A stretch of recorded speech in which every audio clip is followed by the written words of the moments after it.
Class 7 থেকে 12 পর্যন্ত সমস্ত ছাত্রছাত্রীদের জন্য এডুভবন নিয়ে এলো এক অভাবনীয় সুযোগ। এবার থেকে অনলাইন মোবাইল অ্যাপে পড়ার সুযোগ পাবে সাধারণ মধ্যবিত্ত স্টুডেন্টরাও। সরকারি চাকরির প্রস্তুতিতেও সাহায্য করবে এডুভবন। এই সব কিছুই মাত্র 1 টাকায়। বিশদ জানতে স্ক্রিনে দেওয়া নম্বরে হোয়াটসঅ্যাপ করো এখনই। সকাল থেকেই ছিল ব্যস্ততা। একদিকে যখন রামনবমীর মিছিলের আয়োজন চলছে, অন্যদিকে তখন ফুল জল জোগাড়ে ব্যস্ত ছিলেন রুস্তাম আব্দুল আমিররা। এলাকায় শোভাযাত্রা পৌঁছতেই পুষ্পবৃষ্টি করে শরবত দিয়ে তারা স্বাগত জানালেন রাম ভক্তদের। রবিবার রামনবমীতে শিলিগুড়ি শহর মহকুমা এলাকায় সম্প্রীতির এমনই ছবি দেখা গেল, যা দেখে শহরবাসীর অনেকেই বলেন, এটা তো শান্তির শহর। সকলে একসঙ্গে সমস্ত উৎসবে মাতেন।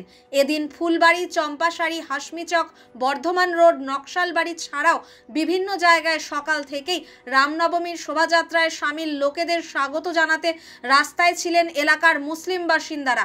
ফুলবাড়ি থেকে শোভাযাত্রা শুরু হতেই গাঁদা ফুলের পাপড়ি ছিটিয়ে সকলকে তারা স্বাগত জানান। মিছিলের লোকেদের সঙ্গে হাত মিলিয়ে রামনবমীর শুভেচ্ছা জানাতে দেখা যায় এলাকার মুসলিম যুবকদের।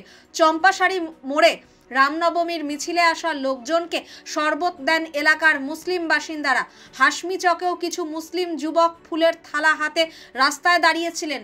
রামনবমী মহোৎসব সমিতির বিশাল শোভাযাত্রা সেখানে পৌঁছতেই ফুল ছিটিয়ে স্বাগত জানান তারা। পরে পানীয় জলের বোতল তুলে দেন প্রত্যেকের হাতে।